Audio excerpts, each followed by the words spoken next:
life insurance is a wonderful product. But when you grab and cherry pick one that happens to be the highest commission paying product in the country, and you recommend that as the sole and only strategy for your customers, you probably need to do some deep reflection on what it is you're doing. And the worst thing is when a lawyer shows up like me and can potentially drive you out of that industry, because I've done that to agents.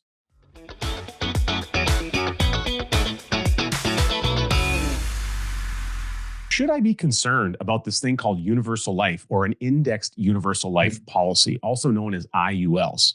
Well, our guest today has been featured in major media outlets like the Wall Street Journal and USA Today. Robert Rikard is a very experienced litigator. Currently, he has a focus on these complex IUL and universal life cases doing policy litigation with hundreds of clients that he's helped so far. We're going to talk about that. His expertise also covers medical malpractice, nursing home abuse, and investment fraud. He's a well sought after expert in these areas. He's a frequent speaker at many legal seminars and on things like investment losses and legal ethics. So we're very excited to have Robert with us today on the Wealth on Main Street podcast. Yeah, thanks for having me, Richard. I really appreciate it. Now, we kind of got connected somewhat at random. I guess more so that I was seeking out you in that an article came across my desk about a recent case that you had won in regards to an IUL settlement. And it was on, I believe it was the Insurance Journal or a publication of that nature. And I thought, wow, this is really fascinating. There's someone who's actively, going after some of these, I'll call them poor sales practices. And maybe we can dive into that a little bit. And I was just totally fascinated by the circumstance. And so I reached out to your law firm, and lo and behold, we were able to get connected. Tremendously excited to have you on a program today. Now, obviously, being in Canada, our program does service, though, folks, of course, south of the border. We're North American as far as who we like to help, and we do have an American arm to our company as well. So the type of work that you're doing is very relevant to us and very relevant to our audience. Yeah, sure. Thanks and I appreciate you having me on. It seems like I'm talking about this more and more and more. I've been litigating IUL cases. I got my first one in 2018, and it's really sort of taken off over the last 6 years, for a variety of reasons. I think so much of this was sold, and I think there were so many pushes by various sales forces across the country, starting really in 2015 and 2016, that you're now seeing these products matriculate into where you've had premiums paid. And the policy designs that I see over and over is, just a few years of premiums paid, and then pretty soon policy loans sold as some concept of tax-free retirement income. And of course, that's what ends up having customers call me that end up becoming clients, because none of these designs actually work in the real world, and these policies just blow up. And you're right. I tried a case. The first plaintiff's verdict I know about in an IUL case recently in May of this year, May of 2024, in Idaho, where we got a $1.5 million verdict against Pacific Life Insurance Company and the agent or producer that sold that product. Yeah, it's really interesting. So how many of these cases since 2018 would you say you've tried or been involved in litigation on so far at this point? So yeah, I've litigated just hundreds of them. I started these, I've been a lawyer since 1997. It's always been complex litigation. About 15 years ago, I started a securities practice where we represent retail investors who either get sold bad products or have a rogue advisor do something negligent. And along the way, I started getting involved in a lot of Ponzi schemes when they blow up. Right. So going after the Bernie Madoffs of the world who made off with all the money? Correct. And, problem is the person who's running the Bernie Madoff with that situation, by the time it's blows up and they're caught, they're headed off to prison and most of the assets are gone. So we sort of had a focus on finding the helpers along the way, maybe people who knew or should have known that they were promoting this scheme, but for the lure of commissions or easy money, they ignored it. So, the accountants, the lawyers, CPAs, or even sometimes advisors or insurance agents. And that's how IUL dumped in my lap. In 2018, a massive Ponzi scheme blew up called future income payments. And when I got involved, I realized that the Ponzi customers are being advised to park their money in this Ponzi scheme called FIP. And over 3, 4, 5 years, they would deploy a tranche of that money into this thing called an index universal life policy. And having been a complex securities litigator, sued all the major investment banks, this is the first time I'd run across one of these products. And it took me an incredibly long time to even understand how they work. I mean, it is, and I still to this day with my experts, we talk about it. It's an insurance product, but it is one of the most just complex financial products any of us continue to run across to this day. And I'll tell you, having done it now for 6 years and deposed dozens and dozens of agents and advisors, I haven't found a one that understands how they actually work. We understand how they work because I've spent years breaking them down and cultivating experts. But most of these agents, I say they sell the illustration, they don't sell the product because they don't know how the product works or how it performs. And that's where the trouble comes in. Well, and having deposed so many people, what would you say, even from your perspective and your experience, having done this so many times, and with products from multiple insurance carriers, because every carrier is a little different, every product has its own uniqueness. There's a lot of detail, devils in the details, and the fine print on these, I would imagine. What would you say about even the home office folks that work at the insurance companies? Maybe you've had a chance to dispose of them. Are they individuals that even understand these products to a degree, are you finding, or is there still a lack of knowledge base even there sometimes at that level? Yeah, I mean, there are some people I think very high level inside the carriers that understand them, but I think for the most part, it's the sales force that is the problem here. Is each carrier through their portals, provide sales guidelines and marketing guidelines and everything else, and they really leave it on these agents around the country to look at that and understand it. They may give them a PowerPoint, they may give them a sales pitch, but that's really all it is. They're teaching them how to sell the product, and they're not teaching them the underlying fundamentals behind these products, which are incredibly complex. I mean, I come across a lot. The case I tried in Idaho, the agent's sale of the Pacific Life product was the first Pacific Life IUL he'd ever sold. And he actually had presented the illustration to my client, his customer at the time, before he'd even received his final authorization to sell Pacific Life products. And I think, inherently the problem is, as people in the industry know, the commission structures on these are huge. And of course, on the back end, the carriers are making a lot of money. I think I saw some article recently like IUL is the second largest life insurance product being sold in America today, and probably will become the number one in the next 1 or 2 years because these are really high fee and expense products for carriers. They're huge commission products for agents. It just creates this recipe where there's a lot of appetite to sell, sell, sell, and not enough to look at suitability concerns and knowing your customer and are these the right product for the person you're sitting across from.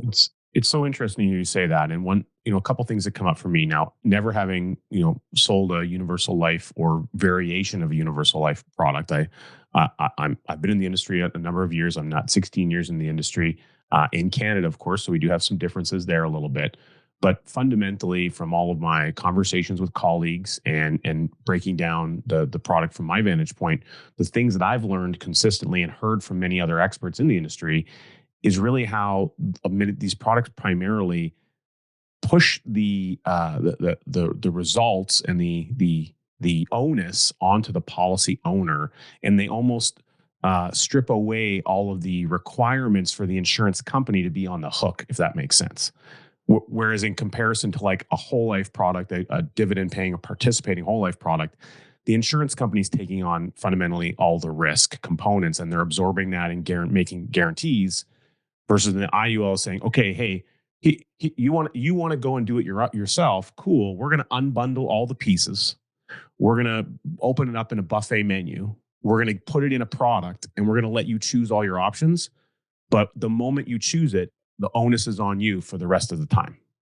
Yeah. Yeah. I mean, that's, and it's fundamentally, it's incredibly difficult for even so, in the FINRA world, we call it the concept of the sophisticated investor. I mean, I represent some really, really high net worth people in my premium finance cases who are incredibly successful in their industries. They're incredibly sophisticated. But, you spend a couple of hours with them walking through this IUL product, and every time you show them something and then spend 2 hours explaining what a particular paragraph means, they still don't understand it because they're so incredibly and inherently complex. My favorite quote that I have from a deposition as I was getting into the weeds with one of the really big sellers in the IUL marketplace. We were talking about how the crediting indexes work and where that money goes and how much goes into insurance companies' general funds and how much is used for the, sort of collared option strategies. And I remember he looked at me and said, "Well, you're just way above my pay grade at this point." And I said, "Well, you are the one that sold the product, so that's a problem." And I just see that over and over and over is again, it's the simplest thing in the world, but I really think the problem is a lot of these agents, they sell the illustration and not the product. They believe the illustration is guaranteed and don't understand, even though somewhere there it says non-guaranteed. I find that these guys that go to a seminar or sales conference and they learn about this product, they see the illustrations. I've even seen marketing material that says how well this illustrates. They're blinded by the commission structure and the fact too that you have big names on that illustration, right? Pac Life, Minnesota Life, Allianz, National Life, AIG, the biggest insurance names in the world. And so a lot of times, like particularly my sophisticated client base, they say, "Look, hey, this is a guy who I trusted, who I believed, and he represented this illustration as how this works. And I'm looking here at this name of this giant AAA rated insurance company. Truly, what could go wrong?" And now I learn, of course, that none of this math actually works in the real world. And now I'm way upside down and I've lost all my premium money that I paid over the last 5 or 6 years. Mm. And I think sometimes too, when I walk these agents through this at a deposition, usually it's the first time they've even read the policy. I've taken depositions of agents who have not read the products they're selling, have never even sat down and read cover to cover an IUL product policy design or the policy. They get that illustration, from their BGA or whoever, and they push these things and they just hope they work. Certainly not a recipe for long-term success or desired outcomes. And one of the things that comes up for us in our regulatory environment, given that Richard and I, have ownership interest in a very large managing general agency that now operates in the United States as well, that the regulatory bodies are telling us that what they're presently doing is they're meeting with agents in a mystery shop type capacity and going through the process of being sold this type of product. And the evidence-based data that they're gathering is suggesting that this is, for a lack of better description, a pandemic of misunderstanding the product, not solution selling it, not really developing a deep understanding of what the prospective policy owner is actually trying to achieve, not clearly outlining and explaining what the risk characteristics are of a product like this. It's all sensationalized primarily. Here are all the wonderful, amazing outcomes. And it's alarming to hear what these regulators are saying. And now some of these insurance carriers are bringing agents in to say, walk us through your process of how you're selling and placing this product. And more importantly, what are you doing to provide ongoing service and have discussions around the actual performance of the product versus what was perhaps promised at the time of sale?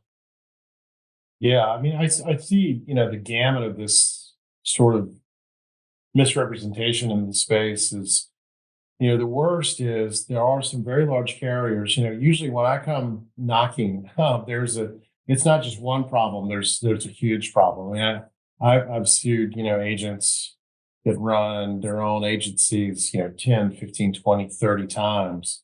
But what's interesting is, they'll leave, one carrier will have enough, but then they'll go get licensed at another carrier to be a producer for them. And then you get into the discovery, and we see the back and forth in the background of, them essentially trying to figure out how to get this person through compliance just so they can sell, because they're prolific sellers of IUL. The other big issue that I see, now we have a new, administration coming in, which is really focused on deregulation. There have been a lot of chatter.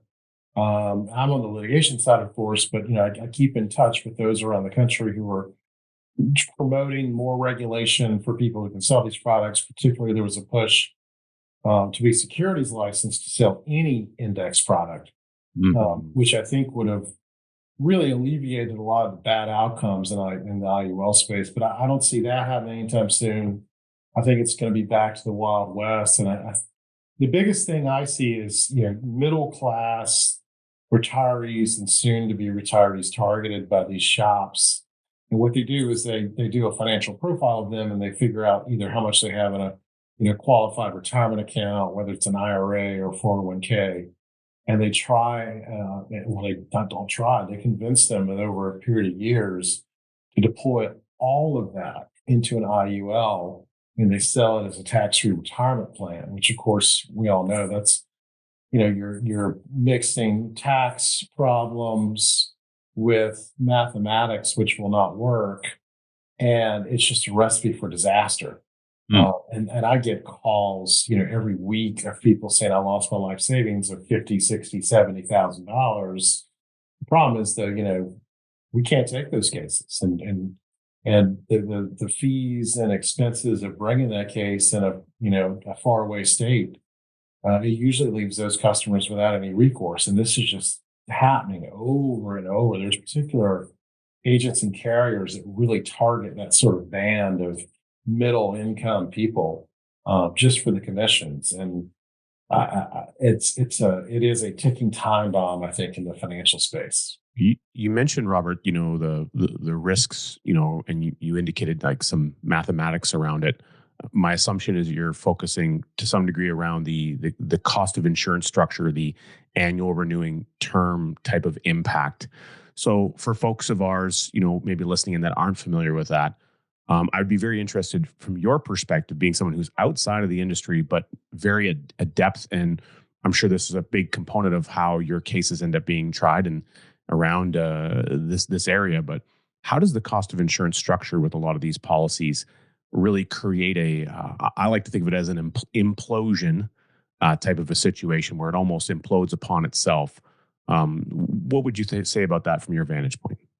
Yeah, I mean, a lot of people don't understand that these are nothing more than a complicated, term insurance policy with a chassis of very expensive riders and other bells and whistles surrounding that term. If you look at the cost, obviously the cost of insurance is this sort of upward linear line as you age within these policies each year.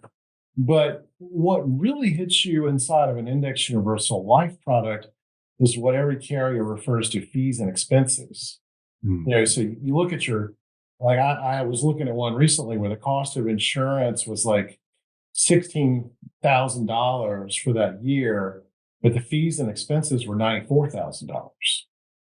And you wonder, like, all right, well, what is that paying for? And it's really hard to get from a carrier what that is paying for. It's a mixture of risk underwriting and then the expenses associated with behind the scenes, what they actually are doing on the credit indexes and the complicated, work that takes place back there. And that is what really can create this recipe for disaster. And I don't know whether you guys come across this. Almost every single one of my cases is some version of you pay this premium payment for 5 years and it's fully funded, which of course is not true. There's an anticipated planned annual premium, but it's funny that premium payment that's fully funded usually matches either the 401k account or the IRA or whatever pot of money the client had at that time that was going to be deployed over that 5 years. And like magic, all of it gets deployed into the IUL and everything is now fully funded. And then, of course, they take their first policy loan to, use the mechanism of what they were told is tax-free retirement planning. And then they get a letter saying, hey, we need a $90,000 payment or your policy's going to lapse. And then they have to come find someone like me. And you just see those stories over and over and over. And it's something that I really thought I would see a sort of a downtrend after we litigated these cases really heavily between 2018 and 2022 and resolved about 350 cases across a lot of carriers. And I just assumed these carriers would send out, memos and bulletins and sort of, hey, stop doing this. But if anything, it's accelerating. It's crazy. Can you imagine that with a lot of these carriers, especially those that are publicly traded, that not the, perhaps the person who owns a few shares of stock, but the majority stockholders applying, some degree of pressure on these carriers to continue, pushing these products given the degree of profitability? Yeah, I think it probably, there's got to be a calculation somewhere that along the way they're going to have an expense ratio of having to pay or resolve claims versus how much they're making. And I'll tell you, I don't know any lawyer in the country that brings more IUL cases than I do because I kind of know I'm now so prominent in the space. I know the group that does because we trade information. And I'm not even, 1% of the cases I bring. I'm not even 1% of the yearly sales of these guys. So they just make such an incredible amount of money. And you can look, most of the larger ones are mutual fund companies, but they do publish their annual reports. And I read the annual reports every year because I want to see A, how much they're making, and B, how much they're paying in litigation. And I'm always astounded how small the litigation payments are compared to the profitability of these companies. It's just they are the massive, elephant in the room for sure. You mentioned earlier about almost I'll call it some repeat offenders or folks that you've tried multiple times. Yeah. Is there some large YouTube personalities or people that you find that you're commonly seeing that are showing up repeatedly, and you're getting another call from a client like, hey, I got involved with so and so and this is happening again? Like, you kind of mentioned that they're getting recontracted and getting shut down by this carrier, and they go to another carrier. So I'm just curious, what would you want consumers to be aware of as if they're watching this? How can they think about this and protect themselves, and what are some things they should really be looking out for? Yeah, there are many red flags to watch out for. The biggest issue in this space is anyone who is recommending you to take up 100% or close to 100% of whatever your investment portfolio is and deploy it into one product is giving you bad advice.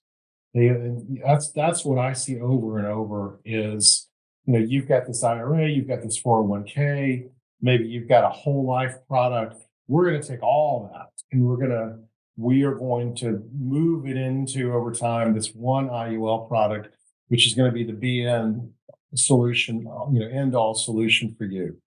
And I think, that's sort of just securities 101 is asset allocation. And I used it in the PAC Life trial. They have a great chart. It's a pie chart. And, it shows your portfolio should be a mixture of cash, real estate, equities, bonds, fixed income, life insurance products. And so you think of it as a pie, and each slice of the pie is what makes up your asset allocation. The problem is these agents and some of these people are securities licensed, sell this as the whole pie. So if it goes bad, what happens? Your entire portfolio goes bad. Right. And that's why you talk about, today in today's world, buying low cost ETF and index funds is the way to go, because you buy a little bit of everything, so that if you're invested in 100 companies and 10 of them tank, but the other 90 you're doing okay, over time you're going to be fine. But if all your money is in an IUL, that's a recipe for disaster. And if anyone's recommending that to you, you should know that they don't have their best interests at heart. But to get back to your question, yes, that is the biggest. I just got a huge case this week from California, and I always ask, like, how did you meet this person? And this is someone who is. They all seem to have the same kind of recipe. They have a YouTube channel. They are on their local television doing some form of retirement or tax advice, and they usually have a radio show. And those are the really prolific sales folks around the country, and their whole effort is to market, and get these customers coming in so they can then sell them the IULs. But and I've sued a fair number of those folks.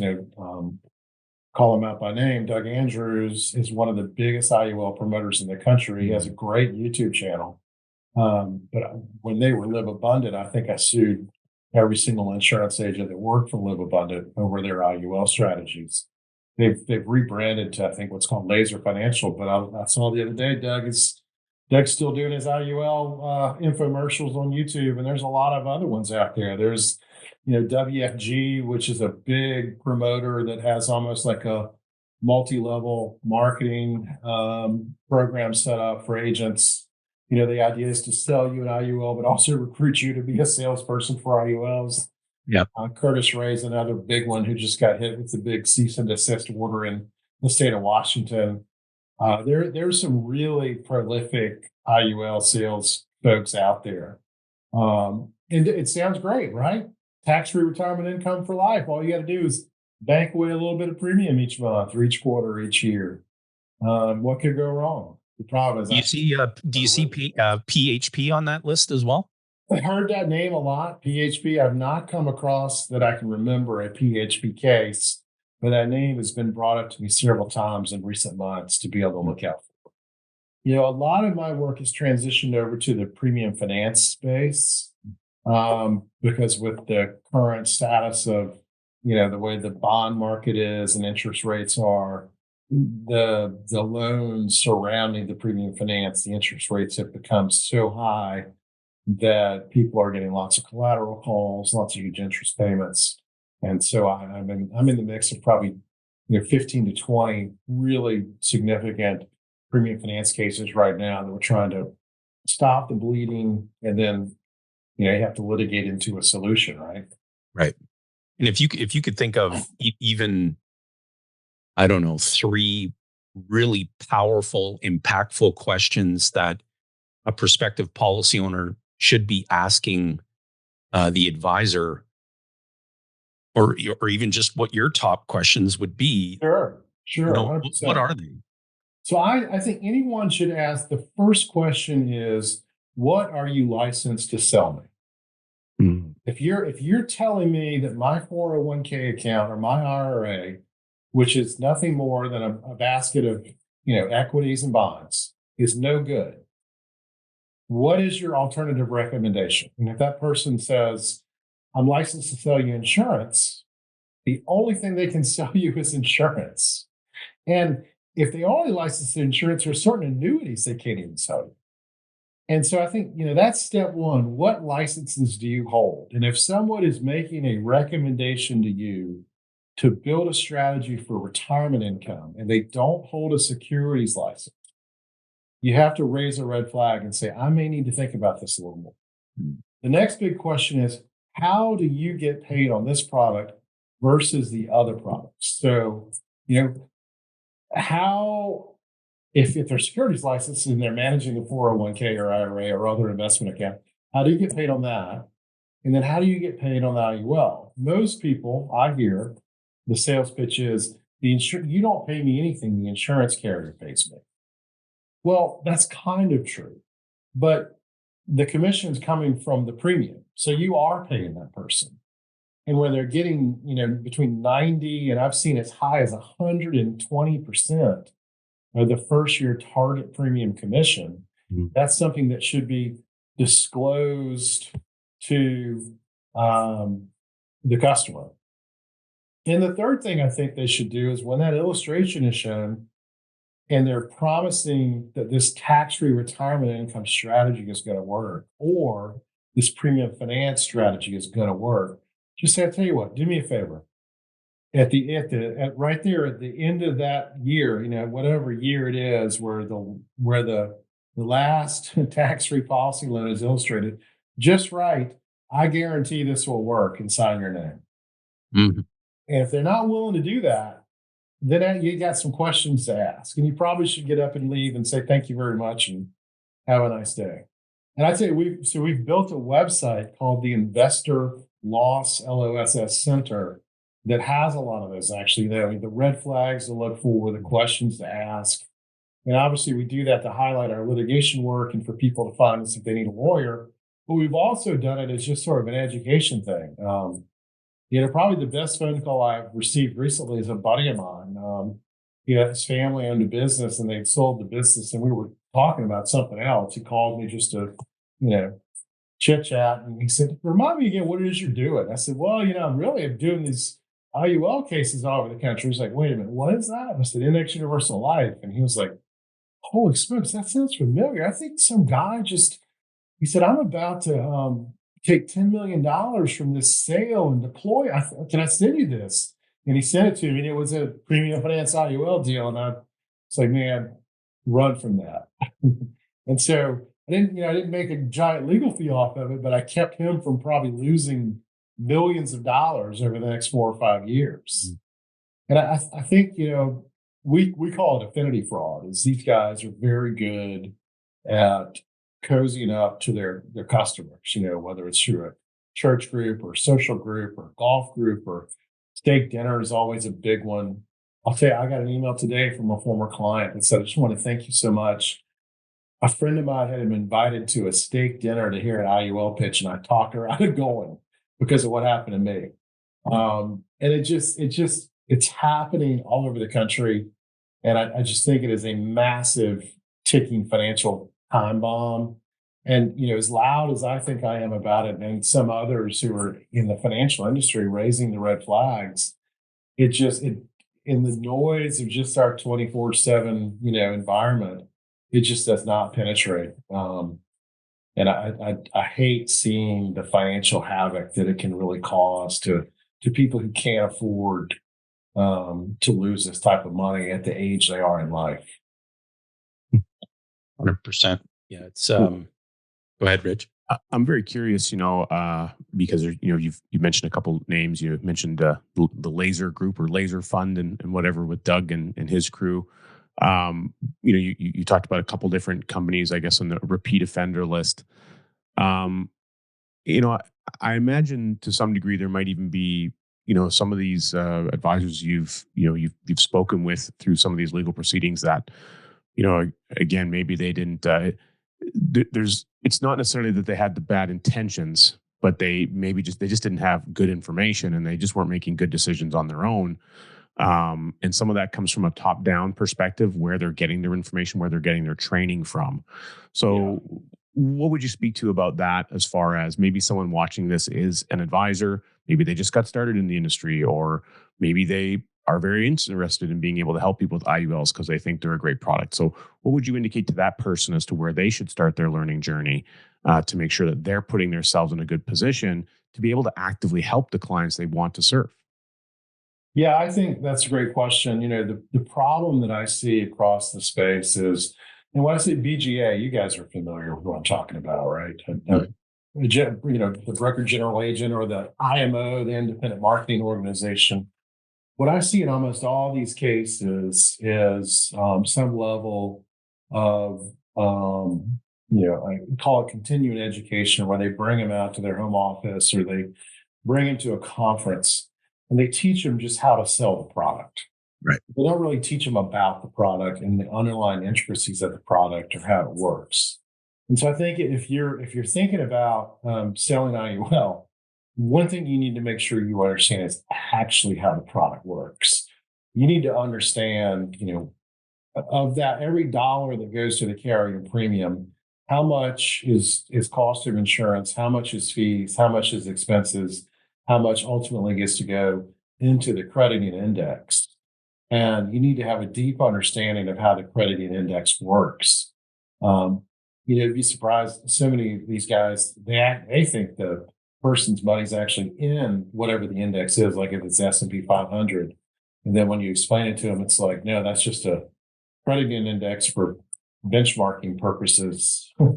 and it just kind of blows their mind. And I've seen some actually get upset because they realize, wait, I really have harmed my customers because I didn't know what I was selling. Mm-hmm. And I think that's the biggest thing. If you want to be, the financial services industry is a great profession to be in, but you really have to have your customers' best interests at heart. And you should not sell a product that you do not have a deep and full understanding of. Like, for example, I'm a litigator. I'm not a tax lawyer. I should not give anyone any tax advice. It would be malpractice for me to tell you, what's bonus depreciation and, what you can put into capital gains versus ordinary income. I have an idea. I mean, I can talk about it. I have a generalized knowledge of it. But if I tried to actually, do a complicated tax return for you, I would totally be committing legal malpractice. And it's the same thing in the financial services. And I'm including just guys and ladies who are just insurance licensed. My son started out as an insurance licensed guy. He sold insurance for Northwestern Mutual, and now he's gotten securities license. He's with a private wealth group. I mean, those are great products. Life insurance is a wonderful product. But when you grab and cherry pick one that happens to be the highest commission paying product in the country, and you recommend that as the sole and only strategy for your customers, you probably need to do some deep reflection on what it is you're doing. And the worst thing is when a lawyer shows up like me and can potentially drive you out of that industry, because I've done that to agents. Hmm. Yeah, that is really, really, really great advice. And part of what you do. So what if there were agents like Richard mentioned who just wanted to be proactive in making sure that they're not, harming their clients? Could they hire an organization like yours to say, hey, you know what?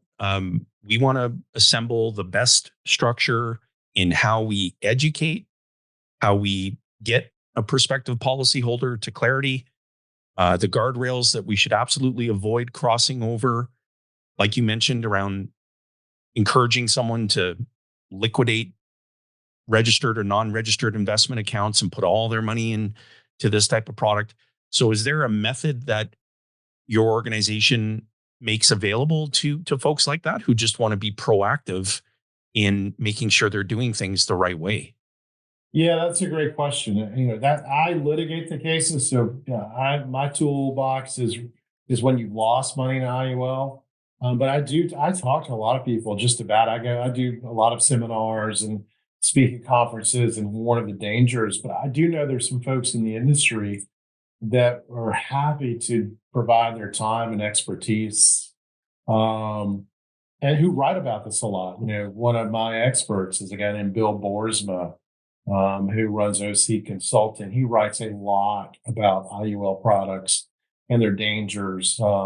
Larry Ribka is another guy who owns a large RIA in America that he writes a number of articles about the dangers of IULs, and particularly he writes a lot about premium finance IUL problems.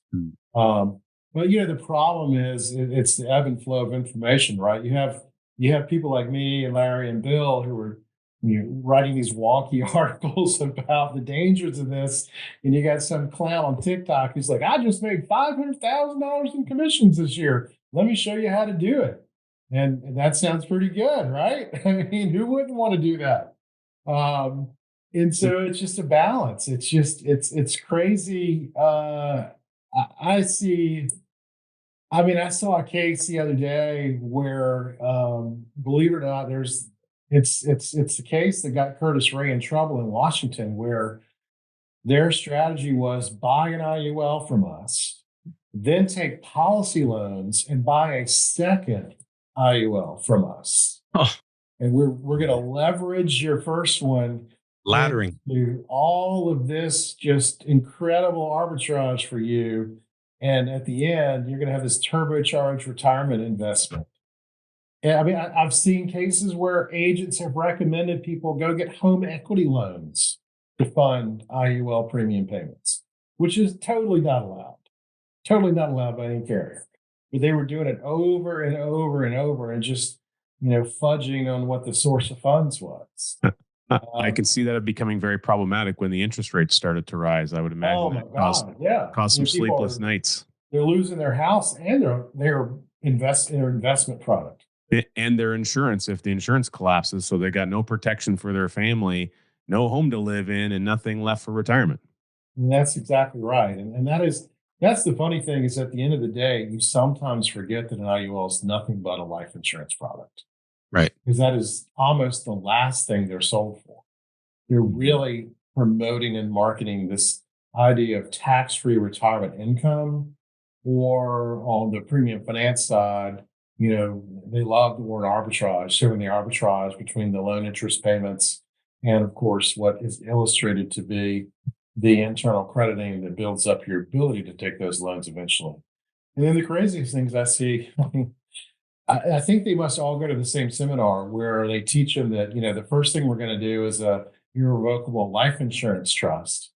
And so they have a trustee who's not the owner or the beneficiary of the policy, but they're still illustrating down the line policy loans to the owner of the policy. And I'm like, but that's not how this works when you have it. It's called irrevocable for a reason. And it's just, I'm like, how does this get through underwriting? Like, I'm doing a huge premium finance case, several of them right now, where this complicated trust was put in effect for no good reason. And then they're illustrating policy loans back to someone who's not the trustee or the beneficiary of the trust. And it's just the level of just insane policy design is just it's comical, but it's also just unbelievable. Wow. What I'm curious about in your process of doing this now, you're 6 years well into the rabbit hole, I guess, of the IUL space, speaking to so many different insurance carriers and advisors as well, multiple professionals involved in the mix. What have you learned, I guess, or from your perspective, Robert? The insurance industry has so many different products. We have living benefit products, critical illness, disability, so on and so forth. We've got your primary insurance buckets are term insurance, whole life insurance, and universal life. And then there's the sub buckets. There's the IULs, there's variable UL, there's a whole host of universal life in the bucket. And then under whole life, there's a number, there's non-participating, participating, then there's customization. So there's a lot of kind of like primary categories and then the subcategories. I'm just curious, what have you learned about other types of products along the way? Like as for example, if you were to think about what's going on in sales practices and what you see with these universal life index products and how they're constructed, really as a Jason likes to say, they're a term insurance product with a Vegas style slot machine attached to the side of them. Right. In comparison to say, the traditional, been around for 200 years, whole life structure, typically a participating policy where you become a co-owner in the company, and they're taking on a lot of the risks through actuary assessment. What would you say are some of the fundamental differences between these two buckets? Yeah, I mean, one of the big differences I see is the folks who focus on, term is term. It's pretty straightforward, right? Yeah. Yeah. And You're retaining the benefit. yeah, and the whole, and if you think of it, as a securities lawyer, you think about it just from straight up financial advice is, you want term when you're in your 20s and 30s and 40s and building your wealth and raising a family, that if you're the primary breadwinner, if something happens to you, your spouse and your children aren't going to suffer. But as you get to a certain age, your reliance on insurance should be less, and your reliance on letting your investment accounts or whatever work for you. And when you start making more money, sort of the adage is you should layer in a whole life policy for yourself. And those are obviously much more complex, but they're also pretty straightforward because it's all, depending on the product, it's mostly the guaranteed whole life ideas. Right. What I'm finding, and I think, and I want to be clear about this, most of the people that I sue, and I sue a lot of insurance agents. The problem is too that these are insurance agents who are pretending to be something they're not. They're calling themselves wealth architects or retirement specialists or some version of. They're not getting close to calling themselves a financial advisor, but pretty close. They're not doing this because they're malicious people or they're intending to harm. They're doing it because it's all about the power structure, right? You have your carriers, and then you have your field reps, and then you have the BGAs and the IMOs. A lot of those people, they know how these things work. Yeah. But they are spending a great deal of time developing and empowering a sales force to sell. And if you think about it in a financial advisor relationship or even a whole life relationship, which are mostly, done through shops who have a level of, you might have an insurance professional and you might have a securities professional. That's a long relationship with that customer. A life insurance sale that's not whole life, if it's particularly IUL, let's just focus on that. Your relationship is usually that sale.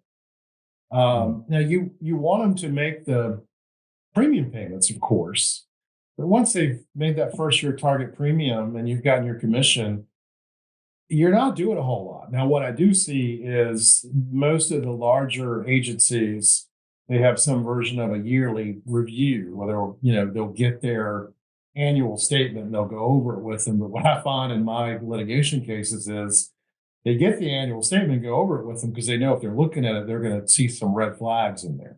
Right. Particularly the fees and expenses. And what I hear over and over is this is a long-term strategy. We've got to let this thing work.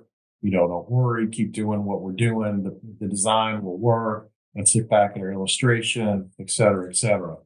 But I think that's the biggest thing is anyone who's thinking about becoming someone who sells an IUL, they should really spend a lot of time reading up on it and understanding it. And making sure they're not setting themselves up. The worst thing you can do, I think, as a professional, is to go into something with good intentions, and particularly like who do insurance agents target, right? Friends, family, acquaintances. Can you imagine if in your hometown you go sell 20 IUL products and 5 years from now they all blow up and everyone's running around town saying what a con man you are, or what a terrible person you are? That's not something you want. You don't want a lawyer coming like me that's going to sue you and raise all sorts of regulatory problems for you and other issues. So I think people, insurance professionals, it's what's the old Eagles song, the lure of easy money. None of this money is easy. The commission structure is huge, but I think that's another red flag to say, why is it so big? And who's really making the money here? And I think these guys and ladies and other professionals who are being, solicited through social media and YouTube and, the ideas of this infinite banking through IUL need to really have their guard raised and really spend some serious time looking into it and reading about it before they jump to it as something they want to sell. And anyone indicating, for an example, like infinite banking, and then incorporating IUL as part of that similar description, I mean, they're automatically at a trademark disadvantage because infinite banking is trademarked and registered, and those assets are owned by the Nelson Nash Institute. And in no way, shape, or form is IUL allowed to be associated with that terminology. Right, and I see it a lot in my litigation where, it's some type of phrase, infinite banking. That this, be your own banker is a big one. You are the bank. You are the retirement account.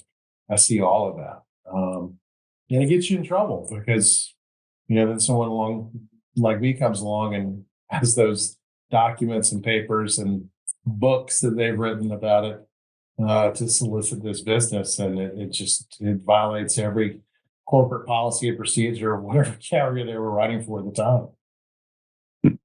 Now I know in Canada there's a common trend of surrender charges to the policy owner on policies that exist for a number of years. I assume it's very similar in the States on many of those policies. How do you find that creates an impact for people, and is that being well described to them as well? Like, as an example, we often, Jason, myself, the members of our team, we'll have people reach out to us for assistance. Most people, when they come to you, they've got, we call it the junk drawer of financial products. Mm-hmm. And often the junk drawer is filled with different insurance policies, and they don't remember what they have commonly, whether it's term policy or whatever it is. And often we'll see people who have a universal life contract of some style, maybe IUL or other, and there's surrender charges on there, and they don't understand when they're there or why they're there or when they fall off. And so how do you find that creates an impact for a lot of the people that you're litigating on behalf of? Yeah, I mean, that's a big deal because, typically in the States, the surrender charges they sort of de-escalate year 1 through 10, highest in year 1, lowest in year 10. And usually after year 10, there's no surrender charge in most IUL products.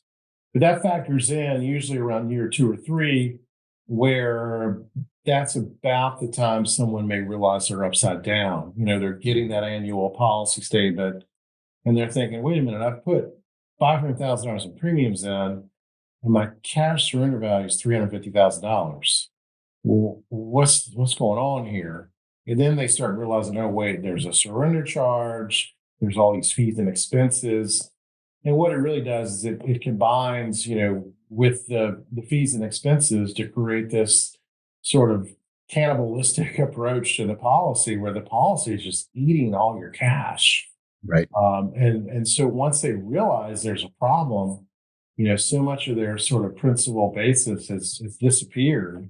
And of course, the carrier will write you, when you complain, they'll write you a very nice letter, about how great the product is and how it performed exactly as represented. And of course, if you'd like to get your premiums back, we're happy to give you what's left, but we're taking our surrender charge too, of course. And I think that happens a lot. And I think a lot of people feel powerless to take on, a multi-billion-dollar insurance company. And I think it's just another one of those things that you should add it to your checklist is, when you're asking those initial questions, well, what happens if I get into year 4 or 5 and I don't like this? What can I do? Do I have to pay to get out of it?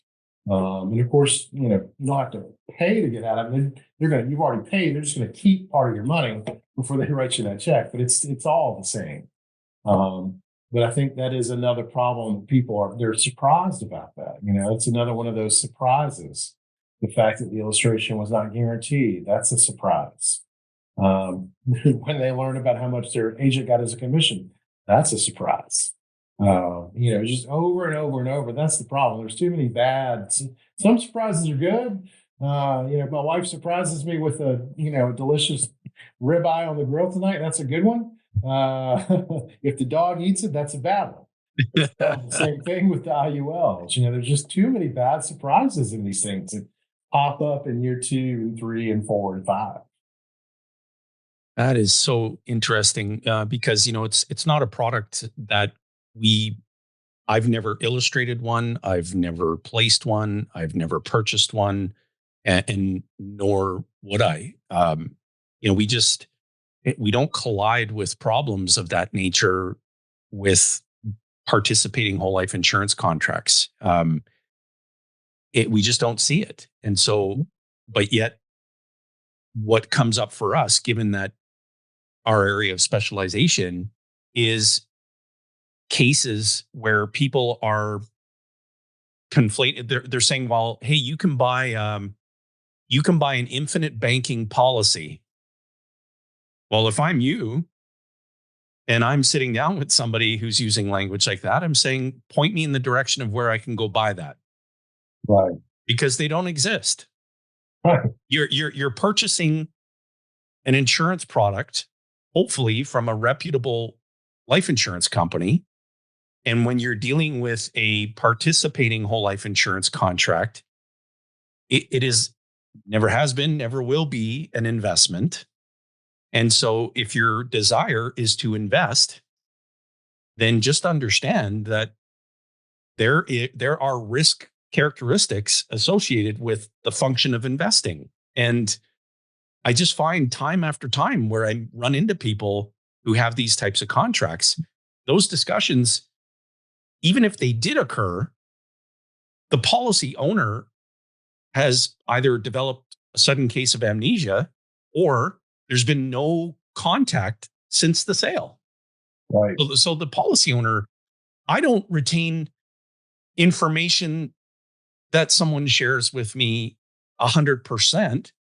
I need to have that repeated back to me. I need to make sure that, and so having a cadence of really educating your customer and servicing them and supporting them and just calling the risks what they are. Like, look, you need to understand the risks associated with this. And those discussions just aren't happening. It's very concerning. That is very true. A lot of times they aren't happening because those selling them don't even understand them. Right. I think probably 90% of the financial services marketplace doesn't even touch IULs. Most large broker dealers don't allow their securities license folks to sell them. Number one, and number two, most financial professionals don't like them. They just, whether you're insurance based or whether you're investment advisor based, it's just not a product you're comfortable selling to a customer.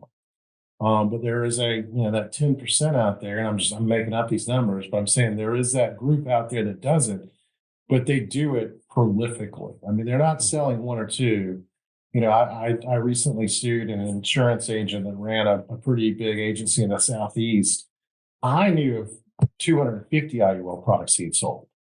And he'd sold those in like a span of 30 months. Whoa. Which, there's no way you can sit down with that many people and come up with a robust financial plan and then land on the fact that, an IUL is the best thing for you. And 100% of your portfolio should be in it. So I think it goes back to, again, it's a top-down problem. And that's probably the articles that Richard's seen me comment on in the Financial Times, particularly in insurance news, this is a carrier level problem where I think they've made a decision. They're fine deploying a sales force just to sell the product. Mm-hmm. And if they don't work and if they lapse, they're willing to accept that risk because it'll balance out into a large profit for them. And I think sadly, that we're seeing that sort of capitalistic approach to this industry on steroids. Because they know that there are agents out there selling these inappropriately and without real suitability guidelines being met, but they still allow it because they just make so much money. That's, I think that's so accurate. And, and just speaking to this from the vantage point of 16 years of humble experience in this industry, I would not do business with a company if I understood that the life insurance carrier spent more time evaluating the risk to their business versus what's best for the policyholder.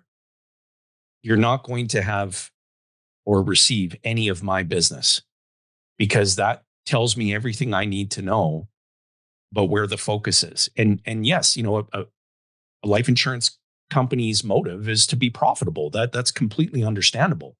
But when you're prioritizing that over the best interests of the policyholder, that's out of integrity. And I could not envision myself doing business with a company like that. And it's just it's really, really disappointing to know that what you described is what occurs. It's like, look, the sales are flowing. What are we worried about? Yeah, our stockholders are happy. Our executives are happy. Our sales force is happy. Well, what about the policyholder? The who? The policyholder. The who?